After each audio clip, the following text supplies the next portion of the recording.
जय हिंद साथियों, आप लोगों का आपके अपने यूट्यूब चैनल पर स्वागत है और मैं हूं शुभम वर्मा। आज हम भारत के प्रमुख युद्धों के बारे में चर्चा करेंगे जो कि मेडिवल हिस्ट्री और एंशिएंट हिस्ट्री से जुड़े हुए हैं। इससे आपको चीज़ें पूरी रिकॉल हो जाएंगी और फिर बाद में आपको मेडिवल हिस्ट्री हम पूरा पढ़ाएंगे।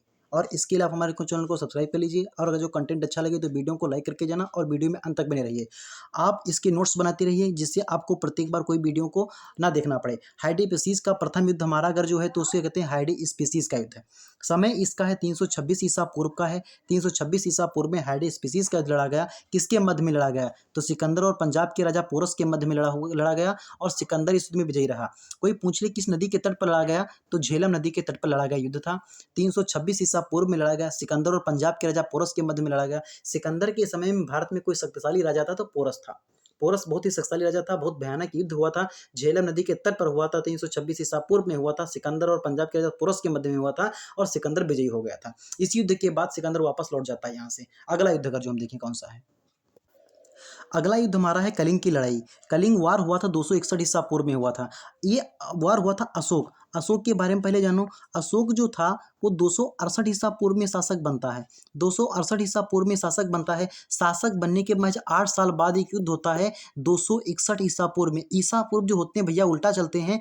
261 ईसा पूर्व में कलिंग पर आक्रमण किया अकबर ने और इसमें सम्राट अशोक इस युद्ध में विजयी तो रहा, लेकिन बहुत ज्यादा इस युद्ध में रक्तपात हो गया। इस युद्ध के बाद जो अशोक का था उसका हृदय परिवर्तन हो गया। उसने कभी युद्ध ना करने की कसम खाई और जो है बौद्ध धर्म से जुड़ गया।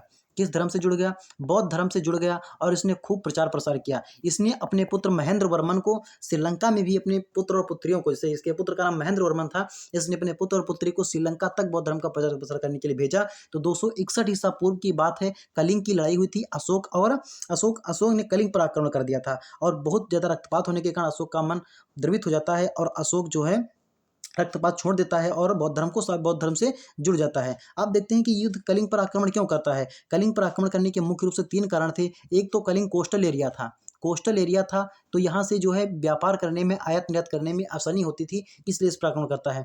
नंबर 2 जो था, उस समय राजाओं को हाथियों की बहुत ज़्यादा आवश्यकता पड़ती थी। आप जैसे युद्ध में देख रहे हैं हाथी बहुत काम आते थे युद्ध में। तो वहाँ की जो ये कलिंग जो है भारत के दक्षिणी राज्य का क्षेत्र है और वहाँ पर जो है जो जंगल पाए जाते थे, इन जंगलों में, कलिंग के जंगलों में बहुत अच्छी प्रकार की लकड़ियाँ और बहुत अच्छे हाथी प्राप्त होते थे जो उस समय युद्धों के लिए बहुत ज़्यादा जरूरी होते थे।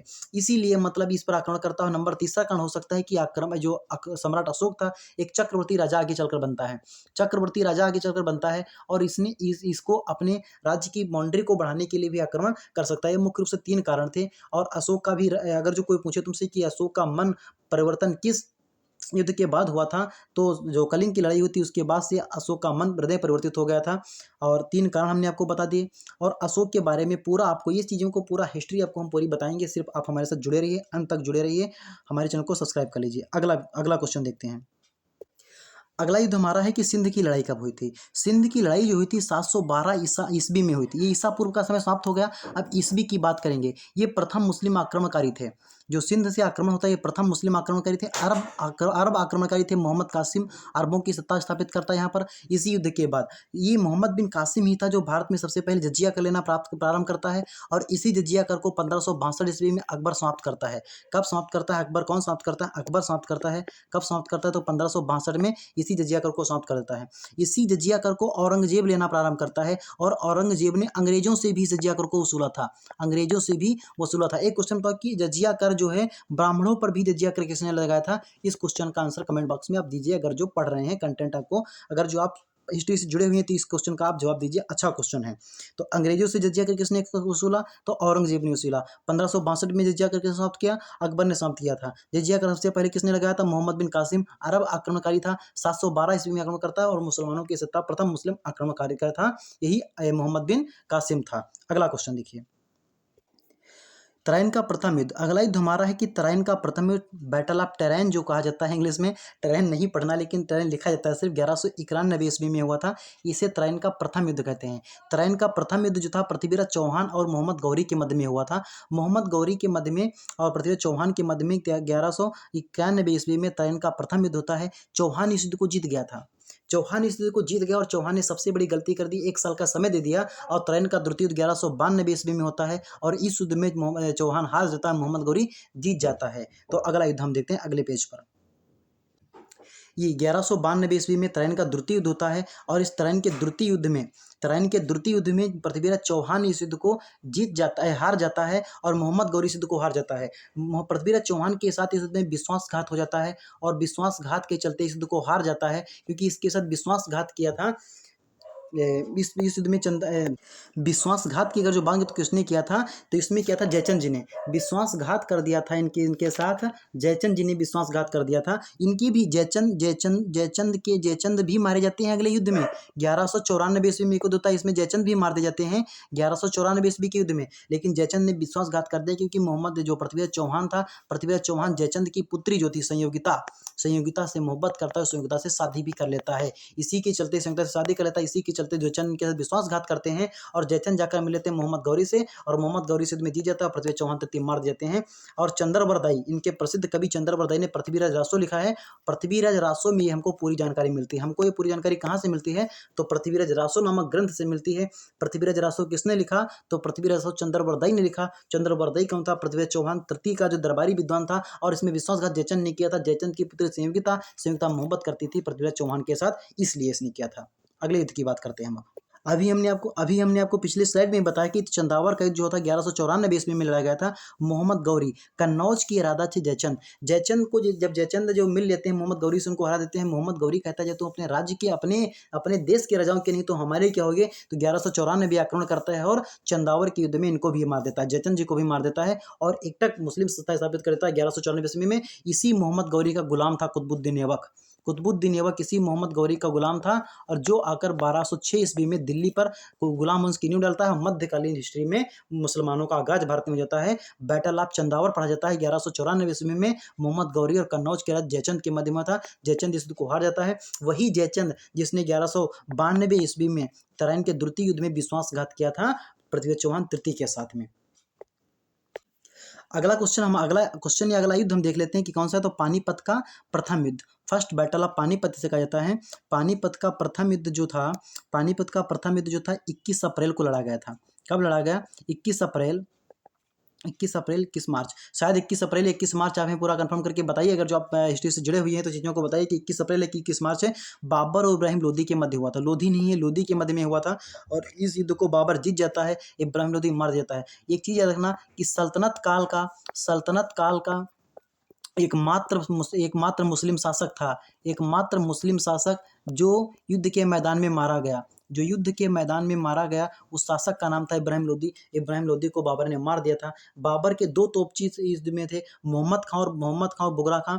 मोहम्मद खां और बुगरा खां इस युद्ध में बहुत ज़्यादा साथ देते हैं। इन्हीं तोपचियों के बदले 1526 ईस्वी में बाबर इस युद्ध को जीता है और भारत पर मुगल साम्राज्य की नींव डालता है। बाबर मुगल साम्राज्य की नींव डालता है कब, 1526 ईस्वी में ही मुगल साम्राज्य की नींव डाल देता है। 1526 ईस्वी में तराइन के प्रथम युद्ध में इब्राहिम लोदी को होकर, लोदी वंश को समाप्त करके। किसके मध्य में हुआ था, तो सीधे याद रखना, अगर तुमसे पूछे कि युद्ध जो हुआ था किसके मध्य में हुआ था, तो बाबर और इब्राहिम लोदी के मध्य में हुआ था। इसे पानीपत का प्रथम युद्ध कहते हैं। 1526 ईस्वी में हुआ था। इब्राहिम लोदी इस युद्ध में मार दिया गया था। बाबर इस युद्ध को जीत गया था और बाबर ने इस युद्ध के बाद, अगर जो तुमसे पूछे भारत में मुगल सत्ता की स्थापना किस युद्ध के बाद हुई थी, तो पानीपत के प्रथम युद्ध के बाद हुई थी। पानीपत जगह कहाँ है, तो हरियाणा में जगह है। कहाँ है, हरियाणा में जगह है पानीपत में युद्ध हुआ था। ज़्यादातर युद्ध वाले क्षेत्र ही पानीपत साइड के ही हैं और इब्राहिम लोदी और बाबर के मध्य में युद्ध हुआ था। और इस युद्ध के बाद भारत में मुगल सत्ता की स्थापना होती है। कोई तुमसे कि भारत में मुगल सत्ता की स्थापना किस युद्ध के बाद हुई थी, तो पानीपत के प्रथम युद्ध के बाद भारत में मुगल सत्ता की स्थापना हो गई थी। किसने किया था, तो बाबर ने कर दिया था। बाबर के दो तोपची याद रखना, जो कि इस युद्ध में बहुत महत्वपूर्ण रोल निभाते हैं। जब हमको मेडिवल हिस्ट्री पढ़ाएंगे उसमें आपको हम बताएंगे कि जब मुगल राजवंश पढ़ाएंगे उसमें पूरा वर्णन करेंगे किस प्रकार से दो तोपची बहुत ही बेहतरीन तरीके से काम करते उसको जीतते हैं। आप हमारे साथ जुड़े रहिए।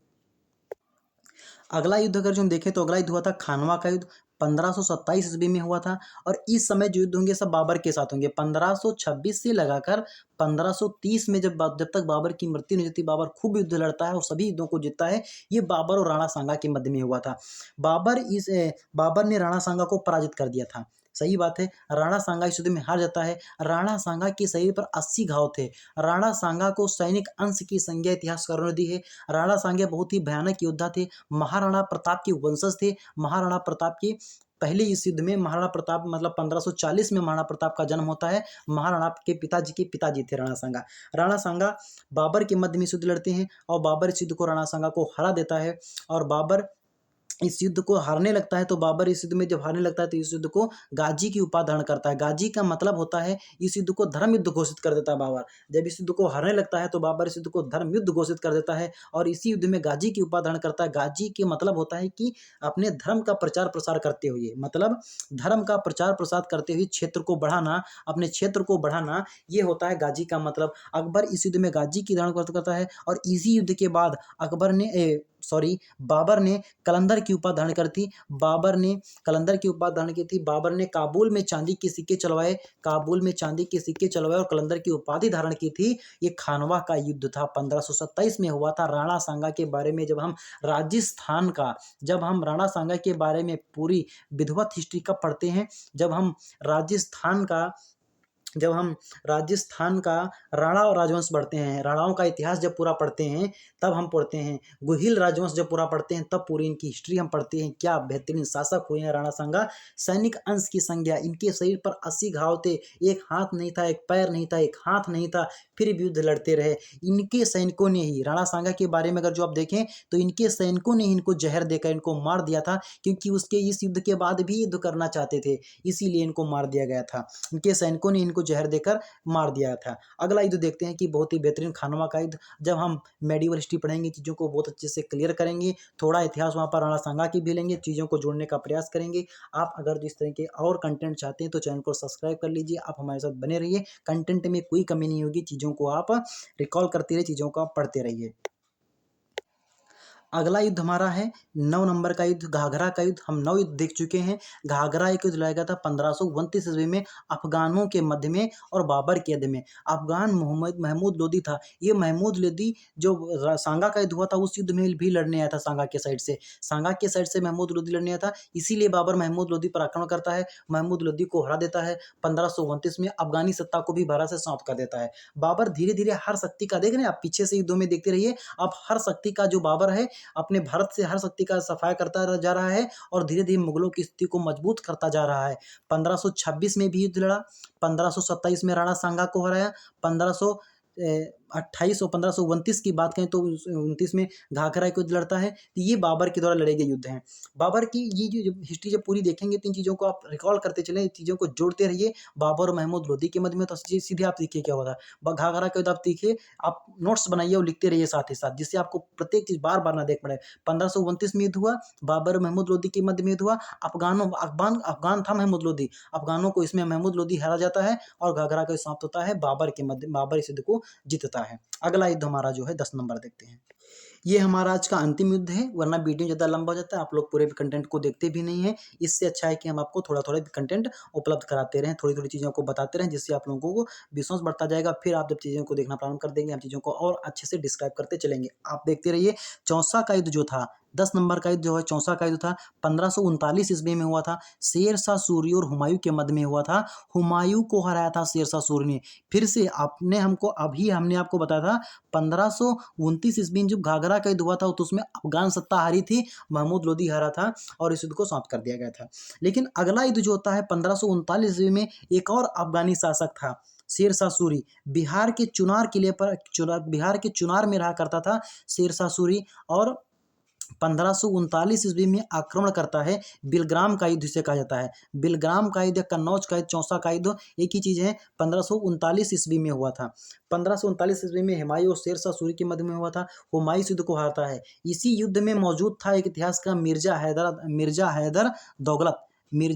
हैदर दौगलत इस युद्ध में उपस्थित था, और वह लिखता है कि इस युद्ध में दौगलत उपस्थित था, और इस युद्ध में लिखता है कि इस युद्ध में ना तीर चले ना कमान चली, ना तीर चले ना कमान ना भाला, और इस भारत की सत्ता का तख्ता पलट हो गया।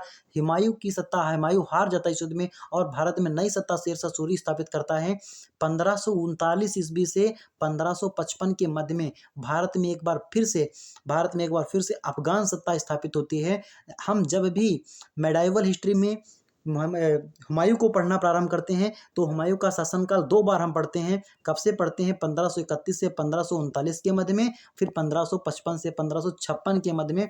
1556 ईस्वी में हुमायूँ फिर से अपने राज्य को प्राप्त कर लेता है, और क्योंकि उस समय तक 1545 ईस्वी में ही इनकी मृत्यु हो जाती है। किसकी? शेरशाह सूरी की। उक्का नामक अस्त्र चलाते हुए, उक्का नामक अग्निशामक अस्त्र था, इसको चलाते हुए इसकी मृत्यु हो जाती है। तो इस प्रकार से इस युद्ध को हम देखते हैं। बहुत अच्छा एक युद्ध है ये। चौसा का युद्ध, इस युद्ध से भारत तख्तापलट होता है। आप याद रखेंगे 1539 ईस्वी में हुआ था। शेरशाह सूरी और हुमायूँ के मध्य में हुआ था। हुमायूँ इस युद्ध को हार जाता है, शेरशाह सूरी विजयी होता है। शेरशाह सूरी अफगान सत्ता को स्थापित करता है, और उसके बाद 1555 ईस्वी में फिर से हुमायूँ अपने राज्य को प्राप्त कर लेता है। 1556 ईस्वी में महान राजा सम्राट अकबर राजा बनता है, जो कि भारत का महान सम्राट बना। तो ये हमारा आज का कंटेंट था, आज का वीडियो था। अगर जो आपको कंटेंट अच्छा लगा हो तो वीडियो को लाइक करके जाना और लोगों के पास शेयर कर देना। आप शेयर ना कर दे सकते हैं तो वीडियो को लाइक कर देना और चैनल को सब्सक्राइब कर लेना। इस प्रकार की चीज़ें आपको इसी वीडियो पर आपको मिलती रहेंगी, इसी चैनल पर आपको मिलती रहेंगी। इस प्रकार की अन्य वीडियो आपको मिलती रहेंगी। आपका हम